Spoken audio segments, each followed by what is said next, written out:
People can't, unhappily, invent their mooring post, their lovers, or their friends, any more than they can invent their parents.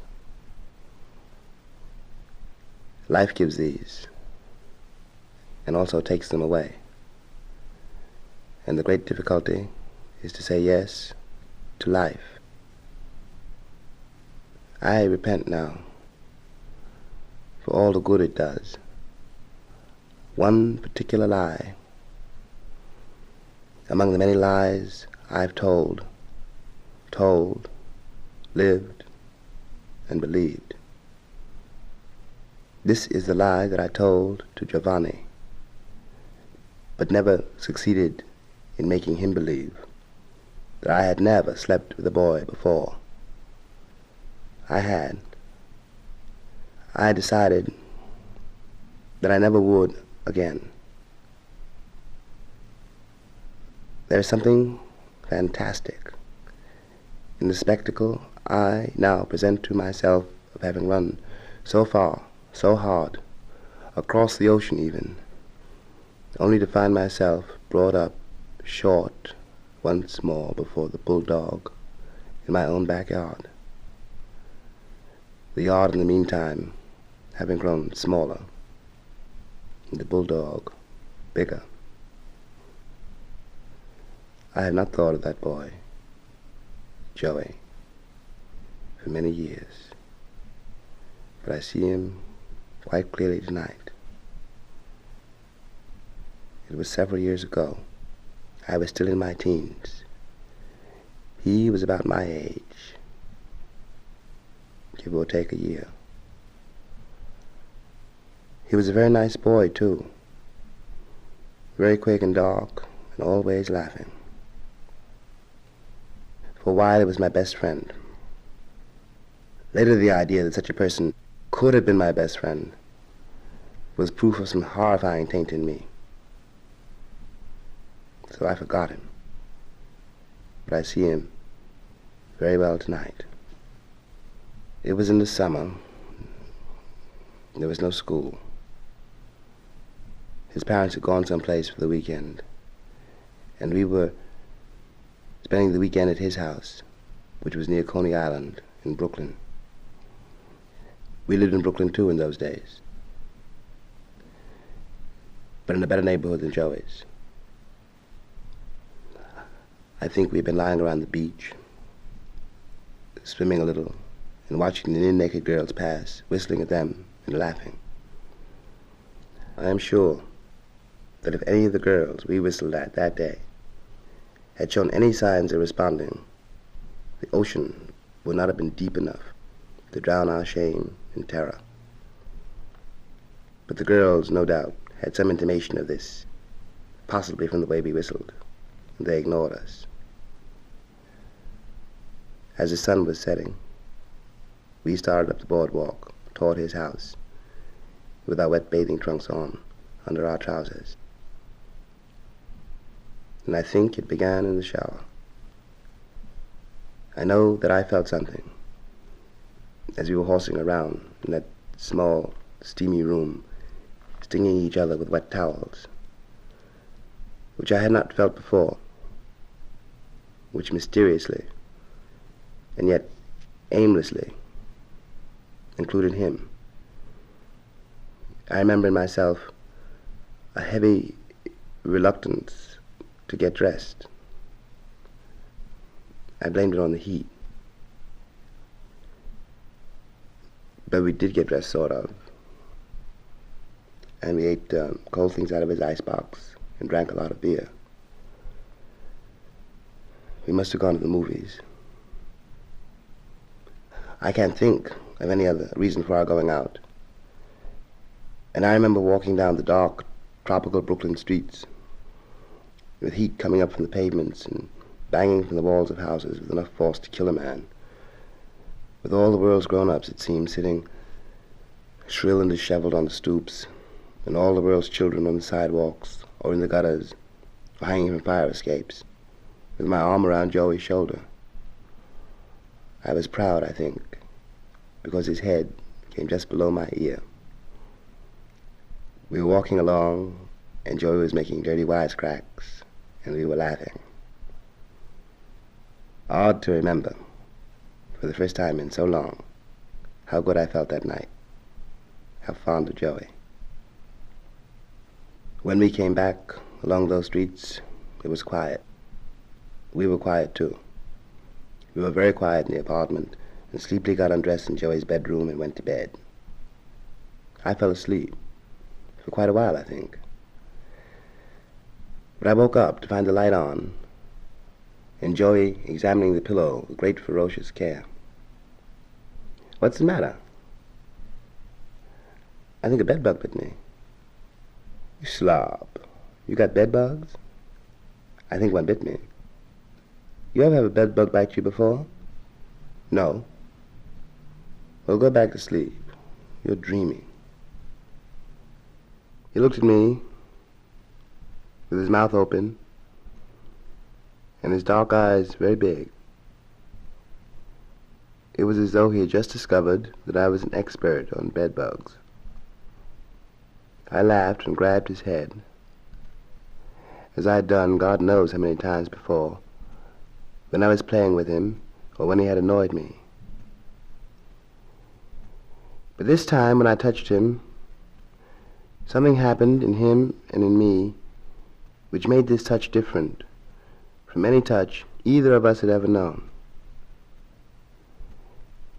And he did not resist as he usually did, but lay where I had pulled him, against my chest. And I realized that my heart was beating in an awful way, and the joy was trembling against me, and the light in the room was very bright and hot. I started to move and to make some kind of joke, but Joey mumbled something, and I put my head down to hear. Joey raised his head as I lowered mine, and we kissed as it were by accident. Then, for the first time in my life, I was really aware of another person's body, of another person's smell. We had our arms around each other. It was like holding in my hand some rare, exhausted, nearly doomed bird which I had miraculously happened to find. I was very frightened. I am sure he was frightened too, and we shut our eyes. To remember it so clearly, so painfully tonight, tells me that I have never for an instant truly forgotten it. I feel in myself now a faint, dreadful stirring of what so overwhelmingly stirred in me then. Great thirsty heat and trembling, and tenderness so painful I thought my heart would burst. But out of that astounding, intolerable pain came joy. We gave each other joy that night. It seemed then that a lifetime would not be long enough for me to act with Joey, the act of love. But that lifetime was short. It was bounded by that night. It ended in the morning. I awoke while Joey was still sleeping, curled like a baby on his side toward me. He looked like a baby, his mouth half open, his cheek flushed, his curly hair darkening the pillow and half hiding his damp brown forehead, and his long eyelashes glinting slightly in the summer sun. We were both naked, and the sheet we had used as a cover was tangled around our feet.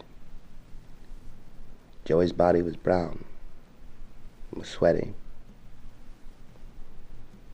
The most beautiful creation I had ever seen till then. I would have touched him to wake him up, but something stopped me.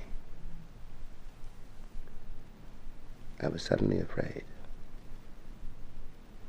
Perhaps it was because he looked so innocent lying there with such perfect trust. Perhaps it was because he was so much smaller than me.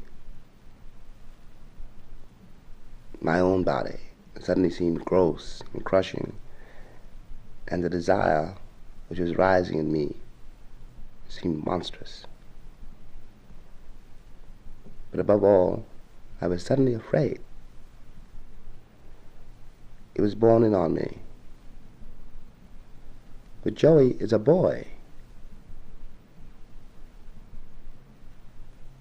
I saw suddenly the power in his thighs, in his arms, and in his loosely curled fist. The power and the promise and the mystery of that body made me suddenly afraid. That body suddenly seemed the black opening of a cavern in which I would be tortured till madness came, in which I would lose my manhood. Precisely. I wanted to know that mystery and feel that power and have that promise fulfilled through me. The sweat on my back grew cold. I was ashamed. The very bed, in its sweet disorder, testified to vileness. I wondered what Joey's mother would say when she saw the sheets. Then I thought of my father, who had no one in the world but me, my mother having died when I was little. A cavern opened in my mind, black, full of rumor, suggestion of half-heard, half-forgotten, half-understood stories, full of dirty words. I thought I saw my future in that cavern. I was afraid. I could have cried for shame and terror, cried for not understanding how this could have happened to me, how this could have happened in me. And I made my decision. I got out of bed and took a shower and was dressed and had breakfast ready when Joey woke up. I did not tell him my decision.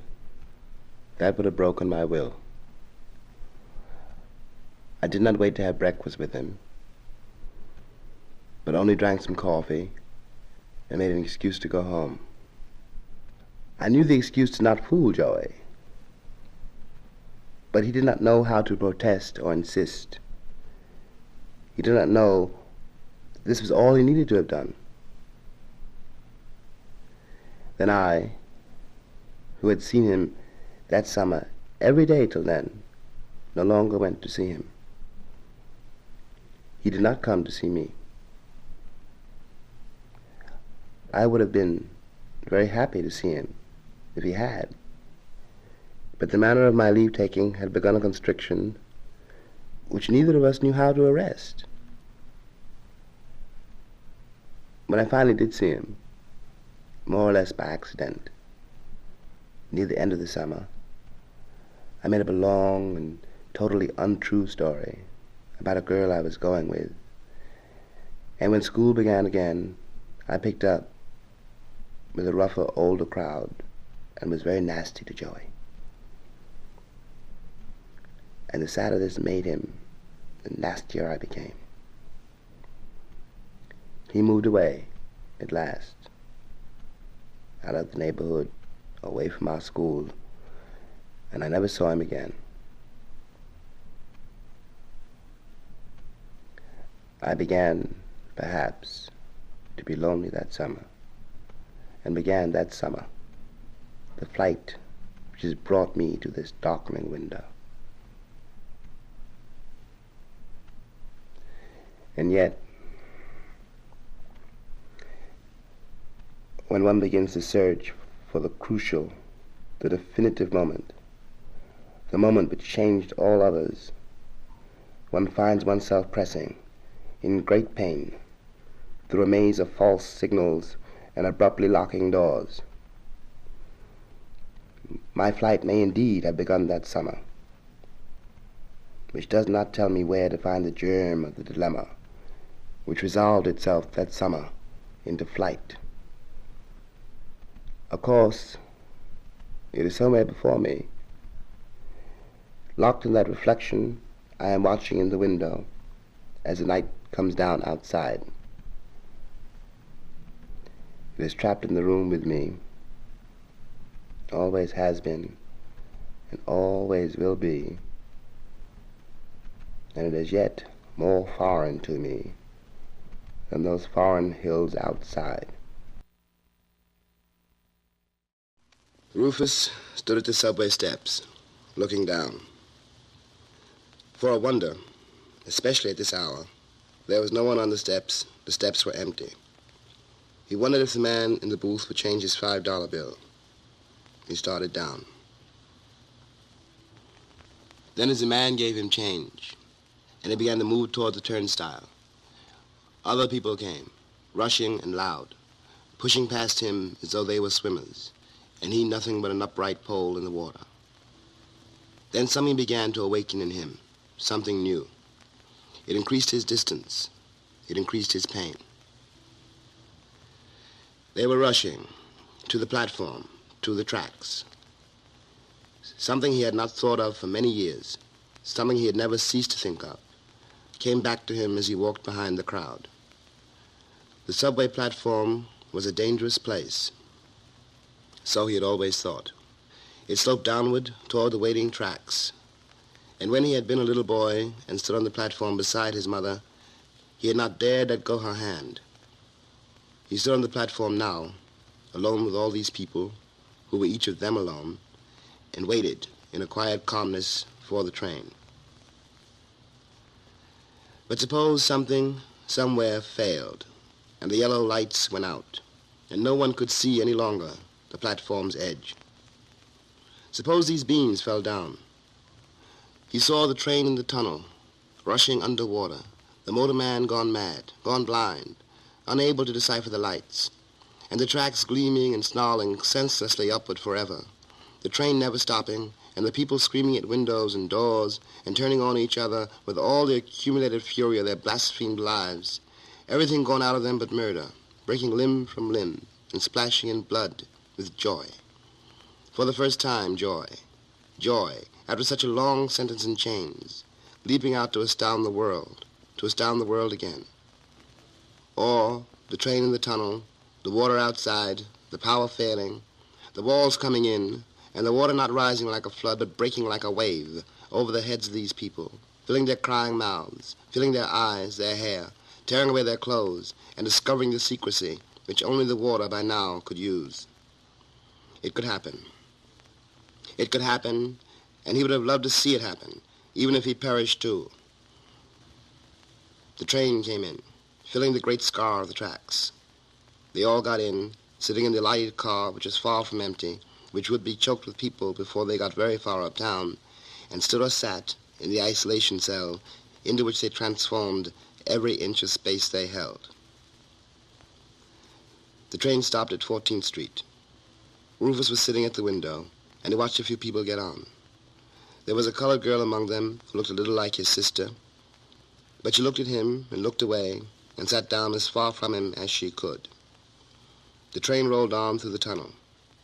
The next stop was 34th Street. People got on. He watched the stop roll by. 42nd Street. This time a crowd got on, some of them carrying papers, and there were no seats left. A white man leaned on a strap near him. Rufus felt his gorge rise. At 59th Street, many came on board and many rushed across the platform to the waiting local. Many white people and many black people, chained together in time and in space and by history, and all of them in a hurry to get away from each other, he thought. But we ain't never going to make it. We've been fucked for fair. Then the door slammed, a loud sound, and it made Rufus jump. The train, as though protesting its heavier burden, as though protesting the proximity of white buttock to black knee, groaned, lurched. The wheels seemed to scrape the track. making a tearing sound. Then it began to move uptown, where the masses would divide and the load become lighter. Lights flared and teetered by. They passed other platforms where people waited for other trains. Then they had the tunnel to themselves. The train rushed into the blackness with a phallic abandon, into the blackness which opened to receive it. Opened. The whole world shook with their coupling. Then, when it seemed that the roar and the movement would never cease, they came into the bright lights of 125th Street. The train gasped and moaned to a halt. He had thought that he would get off here, but he watched the people move toward the doors, watched the doors open, watched them leave. It was mainly black people who left. He had thought that he would get off here and go home, but he watched the girl who reminded him of his sister as she moved solemnly past white people and stood for a moment on the platform before walking toward the steps. Suddenly he knew that he was never going home anymore. The train began to move, half empty now, and with each stop it became lighter. Soon the white people who were left looked at him oddly. He felt their stares, but he felt far away from them.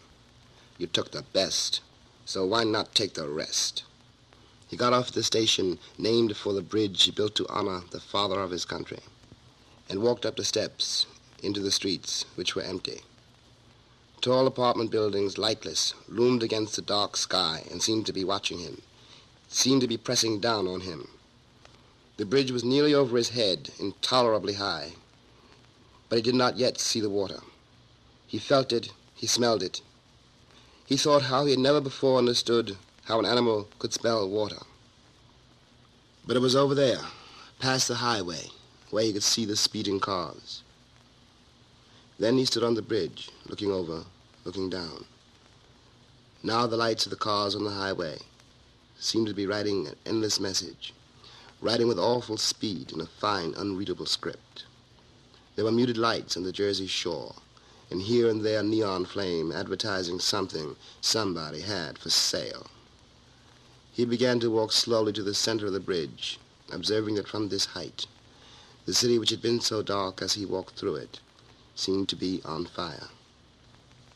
He stood at the center of the bridge, and it was freezing cold. He raised his eyes to heaven. He thought, you bastard, you motherfucking bastard. Ain't I your baby, too? He began to cry. Something in Rufus which could not break shook him like a rag doll and splashed salt water all over his face and filled his throat and his nostrils with anguish. He knew the pain would never stop. He could never go down into the city again. He dropped his head as though someone had struck him and looked down at the water. It was cold, and the water would be cold. He was black, and the water was black. He lifted himself by his hands on the rail, lifted himself as high as he could, and leaned far out. The wind tore at him, at his head and shoulders, while something in him screamed, why? Why? He thought of Eric. His straining arms threatened to break. I can't make it this way. He thought of Ida. He whispered, I'm sorry, Leona. And then the wind took him. He felt himself going over, head down. The wind, the stars, the lights, the water, all rolled together. All right. He felt a shoe fly off behind him. There was nothing around him, only the wind. All right, you motherfucking God Almighty bastard, I'm coming to you. Some of you know me, and some of you don't. My name is Reverend Foster. And I know some of your faces, and some of you are strangers to me. He made a brief bow, first toward Cass, then toward Vivaldo. But ain't none of us really strangers. We all here for the same reason. Someone we loved is dead. He paused again and looked down at the beer. Someone we loved and laughed with and talked with and got mad at and prayed over is gone. He ain't with us no more. He's gone someplace where the wicked cease from troubling. He looked down at the beer again. We ain't gonna look on his face again. No more. He had a hard time getting through this world. And he had a rough time getting out of it. When he stand before his Maker, he's gonna look like a lot of us looked when we first got here. Like he had a rough time getting to the passage. It was narrow.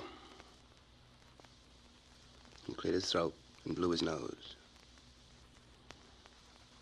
I ain't gonna stand here and tell you all a whole lot of lies about Rufus. I don't believe in that. I used to know Rufus. I knew him all his life. He was a bright kid, and he was full of the devil, and we're no way in the world of keeping up with him. He got in a lot of trouble. All of you know that. A lot of our boys get in a lot of trouble, and some of you know why. We used to talk about it sometimes, him and me. We was always pretty good friends, Rufus and me, even after he jumped up and ran off from here. And even though he didn't never attend church service like we always wanted him to. He had to go his way. He had his trouble, and he's gone. He was young, he was bright, he was beautiful. We expected great things from him. But he's gone away from us now, and it's us who have to make the great things happen. I believe I know how terrible some of you feel. I know how terrible I feel. Ain't nothing I can say gonna take away that ache, not right away. But that boy was one of the best men I ever met, and I've been around a while. I ain't gonna try to judge him. That ain't for us to do. You know, a lot of people say that a man who takes his own life oughtn't to be buried in holy ground. I don't know nothing about that. All I know, God made every bit of ground I ever walked on, and everything God made is holy. And don't none of us know what goes on in the heart of someone. Don't many of us know what's going on in our own hearts, for the matter of that, and so can't none of us say why he did what he did. Ain't none of us been there, and so don't none of us know. We got to pray that the Lord will receive him like we pray that the Lord's going to receive us. That's all. That's all. And I tell you something else. Don't none of you forget it. I know a lot of people that took their own lives. And they're walking up and down the streets today. And some of them is preaching the gospel. And some is sitting in the seats of the mighty. Now you remember that. If the world wasn't so full of dead folks, maybe those of us that's trying to live wouldn't have to suffer so bad. He walked up and down behind the altar, behind the beer. I know there ain't nothing I can say to you that sit before me. His mother and father, his sister, his kinfolks, his friends, to bring him back or to keep you from grieving that he's gone. I know that. Ain't nothing I can say will make his life different, make it the life that maybe some other man might have lived. It's all been done. It's all written down on high. But don't lose heart, dear ones. Don't lose heart. Don't let it make you bitter. Try to understand. Try to understand. The world's already bitter enough. We got to try to be better than the world. He looked down, then over to the front row. You got to remember, he said gently, that he was trying. Ain't many trying, and all that tries must suffer. Be proud of him. You got a right to be proud. And that's all he ever wanted in this world. Except for someone, a man, weeping in the front row. There was silence all over the chapel. Cass thought that the man must be Rufus's father, and she wondered if he believed what the preacher said. What had Rufus been to him? A troublesome son, a stranger while living, and now a stranger forever in death. Whatever else had been, or might have been, locked in Rufus's heart, or in the heart of his father, had gone into oblivion with Rufus. It would never be expressed now. It was over.